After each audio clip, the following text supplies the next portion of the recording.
تکلیف ہو رہی ہے اللہ کی قسم. ٹف ڈیسیجن لینا چاہتی ہوں آگے. مجھے نہیں لگتا کہ میں کوئی ٹف ڈیسیجن نہیں لینا. نہیں بالکل نہیں, آپ نے ایسا کوئی ٹف ڈیسیجن نہیں لینا. میں ایک ماہر نفسیات ہوں, میرا اپنا دماغ ہے. میں تو لوگوں کو مطلب ڈیل بھی اپنے مائنڈ کے مطابق کرتی ہوں کہ میں کم پیشنٹس دیکھتی ہوں کہ بھئی میرا سٹریس اور ڈپریشن لیول نہ بڑھے. بات سنیں, ماہر نفسیات جو ہوتے ہیں نا پتھر کے دل کے نہیں ہوتے. آپ کا دل پتھر کا ہے. نہیں, کوئی ماہر پتھر ہے آپ کا دل کیا نہیں ہو سکتا. کیا آپ کو کوئی تکلیف دے, کوئی چوٹ لگا آپ کو نہیں ہوگی کیا؟ زیادہ ہوتی ہے, ہم زیادہ حساس ہوتے ہیں, زیادہ سینسٹیو ہوتے ہیں. اوہ میرا بچہ, اوہ تکلیف اٹھ کے بیٹھی ہوئی کہ دل میں پاگل. سنو, تمہارا میڈیا تمہارے ساتھ کھڑا, تم اکیلی نہیں ہو کے. تمہارا گھر خراب ہونا تو تمہارے گھر جو خراب کرے گا نا, اس کو ایک بندے کو حساب دینا پڑے گا. گھبرانا نہیں ہے تم نے. دیں گے صاحب. تم نے کسی بھی قسم کی مدد کی ضرورت ہے, میں کھڑی ہوں, یہ چینل کھڑا ہے, 24 کھڑا ہے, سب میری زندگی کوئی اتنی عام نہیں ہے کہ کوئی بھی آئے اپنا نام دے اور پھر جو ہے وہ بھاگ جائے. میں بھاگنے نہیں دوں گی. نہیں, کیوں؟ یہ باقی نا کوئی سٹیمپ لگا کے تمہاری ذات پہ ایسے چلا جائے, کوئی بھاگ کے دکھائے, بھائی جان آپ کو میں چھوڑوں گی نہیں اگر آپ نے کوئی تکلیف دی نا. یہ آپ نے ریل دیکھی تو آپ غور سے دیکھیے گا.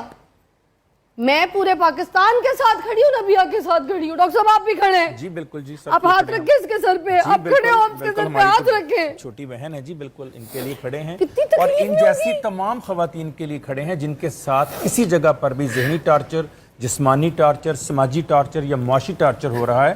ہم سارے ان اسٹوڈیو میں جتنے لوگ ہیں, جتنے لوگ ہمیں سن رہے ہیں, ہم سب ان کے ساتھ ہیں. جتنے پیرنٹس سن رہے ہیں وہ بھی ساتھ ہیں ان کے. کہیں پر بھی ایسا ظلم ہو, کہیں پر ایسی زیادتی ہو, کہیں پر کسی کا گھر توڑا جائے, کسی کو ڈیگریڈ کیا جائے, کسی کی ایجوکیشن کو, کسی کی خوبصورتی کو, کسی کی مثبت پن کو منفی میں آپ کر دیں تو اس کو کبھی قبول نہیں کیا جا سکتا. یہ جو بات کر رہی ہیں یہ صرف اپنی نہیں کر رہی, اس کو بھی سمجھنے کی ضرورت ہے. یہ ان تمام بچیوں کی آواز بن رہی ہیں جن کے ساتھ اپنے گھر میں ایسے بات ہو رہی ہے لیکن وہ خاموش رہتی ہیں. کوئی اپنے ماں باپ کی عزت کی وجہ سے, کوئی اپنی عزت کی وجہ سے بیچاری سمجھتی ہیں کہ کہاں جائیں گی سوسائٹی میں. یہ ان کی آواز ہیں.